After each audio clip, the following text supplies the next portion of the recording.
জুলাই গণ অভ্যুত্থান দিবসে রাজধানী সহ দেশের প্রতিটি জেলা ও উপজেলায় স্মৃতিস্তম্ভে পুষ্পস্তবক অর্পণের মাধ্যমে শহীদদের প্রতি শ্রদ্ধা জানানো হয়েছে। সকাল থেকেই কেন্দ্রীয় শহীদ মিনার, শাহবাগ ও ঢাকা বিশ্ববিদ্যালয় এলাকায় জড়ো হন শহীদ পরিবারের সদস্য, আহত ছাত্র জনতা, রাজনৈতিক দলের নেতাকর্মী সহ নানা শ্রেণী পেশার মানুষ। আবু সাঈদ, মীর মুগ্ধ সহ জুলাই অভ্যুত্থানের শহীদদের স্মরণে আয়োজন করা হয়েছে স্মরণ সভা ও বিভিন্ন কর্মসূচি। রংপুরের পীরগঞ্জে শহীদ আবু সাঈদের কবর ও বেগম রোকেয়া বিশ্ববিদ্যালয়ের স্মৃতিস্তম্ভেও চলছে শ্রদ্ধা নিবেদন।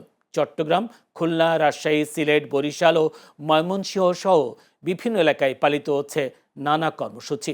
শহীদদের স্মরণে মসজিদে দোয়া এবং অন্যান্য ধর্মীয় উপাসনালয়ে প্রার্থনার আয়োজন করা হয়েছে। আমরা বিশ্বাস করতে চাই এই শহীদের রক্তের বিনিময়ে অর্জিত এই পার্লামেন্ট বাংলাদেশে একটি কার্যকরী পার্লামেন্টে রূপান্তরিত হবে। আমরা বিশ্বাস করতে চাই আন্দোলন সংগ্রামের ঐক্যবদ্ধ সকল শক্তি আমাদের অর্জিত এই বিজয়কে ধারণ করার জন্য ঐক্যবদ্ধভাবে পথ চলবে।